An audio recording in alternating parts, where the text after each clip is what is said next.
നല്ല ഫ്രഷ് എയറണമെന്ന് പറയാമല്ലോ. ഈ സിറ്റുവേഷനിൽ എന്താണ് പറയാനുള്ളത് രണ്ടുപേർക്കും?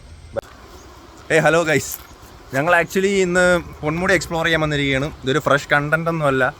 പിന്നെ പൊന്മുടി പോകുന്നതിൻ്റെ ഇടയ്ക്ക് 1-2 ഹിഡൻ സ്പോട്ടുകളുണ്ട്. നമ്മളെപ്പോഴും ഇവിടെ പോകാൻ വന്നാലും ജസ്റ്റ് ഇവിടെ ഇറങ്ങിയിട്ടേ പോകത്തുള്ളൂ. സോ അതിൻ്റെ കുറച്ച് വിഷ്വൽസ് ഞാൻ നിങ്ങളെ കാണിക്കാം. ജസ്റ്റ് ഒന്ന് കണ്ടുപോകും.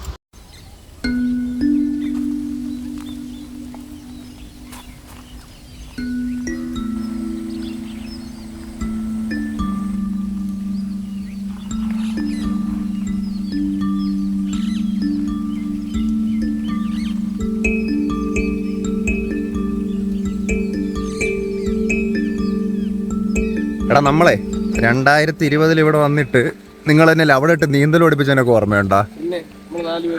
സത്യം പറഞ്ഞാൽ അവിടെ ഞാൻ മുങ്ങി ചാവേണ്ടിയിരുന്നു. പക്ഷേ അന്നൊറ്റ ദിവസം കൊണ്ട് നീന്തൽ പഠിച്ച് പിന്നെ അതിന് ശേഷം ഞാൻ പിന്നെ ഒരു വെള്ളത്തിലും ഈവൻ സ്വിമ്മിംഗ് പൂളിൽ പോലും ഇറങ്ങാൻ പോയില്ല. കാരണം ഭയങ്കര ട്രോമയായിപ്പോയി അന്ന്. ഇവിടെ വന്ന് കുളിക്കാനുള്ളടത്ത് എനിക്ക് ഒന്നേ പറയാനുള്ളൂ, നിങ്ങൾ മാക്സിമം ഈ ഒരു കല്ലിൻ്റെ പോർഷൻ കാണുന്ന അവിടേക്ക് നിന്ന് മാക്സിമം കുളിക്കുക. ഇല്ലെങ്കിൽ അത്ര നീന്തൽ അറിയാമെന്നുള്ളവന്മാരാണെങ്കിൽ കുഴപ്പമില്ല. കാരണം ഇതിൻ്റെ മേളിൽ നിന്നൊക്കെ എടുത്ത് ഇവിടെ ചാരണവന്മാരുണ്ട്. കാരണം വെള്ളം എപ്പോഴാണ് ആ ഒരു സ്പോട്ടിൽ നിന്ന് ഭയങ്കര ഫ്ലോ കൂടി വരണമെന്ന് പറയാൻ പറ്റത്തില്ല. കാരണം അങ്ങനെ വന്നു കഴിഞ്ഞാൽ നിങ്ങളെ കൊണ്ട് ഒരു സ്പോട്ടിൽ അങ്ങ് പോകും. എവിടെ ചെന്ന് നിൽക്കുമെന്നോ ഒന്നും അറിയാൻ പറ്റില്ല. അതുകൊണ്ട് എപ്പോഴും നമ്മളൊരു സേഫ്റ്റിയും കൂടെ നോക്കിയിട്ട് മാത്രം വെള്ളത്തിലേക്ക് ഇറങ്ങുക. കണ്ടോ സംഭവം, എൻ്റെ ഒരു കുഞ്ഞു ബാഗാണ്. ഇല്ലെങ്കിൽ ഞാൻ ഇതോടെ എടുത്തോട്ട് പോയേരെ. എന്ത് ഭംഗിയാന്ന് നോക്കിയേ.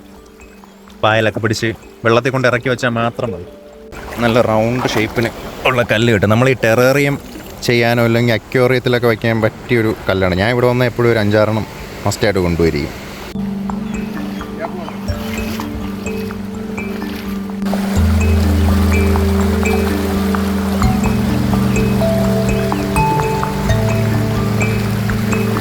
അപ്പോൾ അവിടെ കുറച്ച് നേരം ഒന്ന് വെള്ളത്തിലേക്ക് കിടന്ന് മെഴുകിയിട്ട് നമ്മൾ കയറി. ഊക്കം തേരിയാണ്. അപ്പോൾ ഇനി നേരെ പൊന്മുടിയിലോട്ട് പോവാം. അവിടെ ചെന്നിട്ട് ആവാം ബാക്കി കാര്യങ്ങൾ. ഓക്കെ.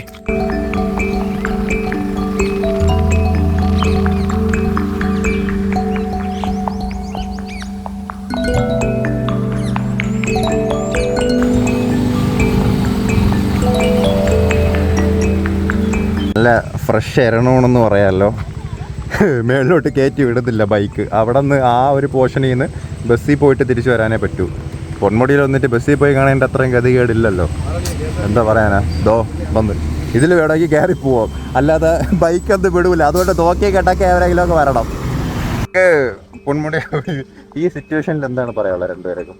വലിയ വീഡിയോ പ്ലാനിങ് ഒക്കെ ഉണ്ട്. എവൻ ഇന്നലെ മെനങ്ങാന്ന് കുവൈറ്റ് ചെയ്യുന്നതേ ഉള്ളൂ. എവൻ വലിയ കാര്യത്തിൽ പൊന്മുടി കാണാൻ വേണ്ടി ഇറങ്ങുന്നതാണ്. എന്തെങ്കിലും പറയാനുണ്ടോ? വലിയ പ്രതീക്ഷയോടെയാണ് ഗൈസ് ഇന്ന് രാവിലെ തൊട്ട് നമ്മൾ പ്ലാൻ ചെയ്തിട്ട് വരാനായിട്ടിരുന്നത്. അതേപോലെ തന്നെ മൊണ്ടിയായിട്ട് വെക്കുന്ന കുറച്ച് പേരെ കണ്ടോ. ഇനിയിപ്പോൾ കല്ലാറിൽ ഇറങ്ങി 2 ഫോട്ടോയും വീഡിയോ എടുത്തിട്ട് തിരിച്ചു പോവുക, അത്ര തന്നെ. അപ്പോൾ നിങ്ങൾക്ക് ആർക്കെങ്കിലും ഇവിടെ വരാൻ പ്ലാൻ ഉണ്ടെങ്കിൽ നേരത്തെ ഇവിടെ കോൺടാക്ട് ചെയ്ത് ബൈക്ക് കയറി പോകുമെന്നൊക്കെ അവൈലബിലിറ്റി ഒക്കെ ചോദിച്ചിട്ട് വേണം കയറി വരാൻ. വെറുതെ ഇവിടം വരെ വന്നിട്ട് മൊണ്ടിയായിട്ട് ഇറങ്ങി പോകരുത്. സംഭവം അവരിപ്പോൾ അകത്തോട്ട് കയറ്റി വിടില്ലെന്നും പറഞ്ഞ് നമുക്ക് വന്ന ഉടനെ പോകാൻ പറ്റത്തില്ലല്ലോ. അപ്പോൾ ഞാൻ കുറച്ച് നേരം എൻ്റെ കഴിവ് ഞാൻ നിങ്ങളെ കാണിക്കാം. The title is the art of noticing. വാ.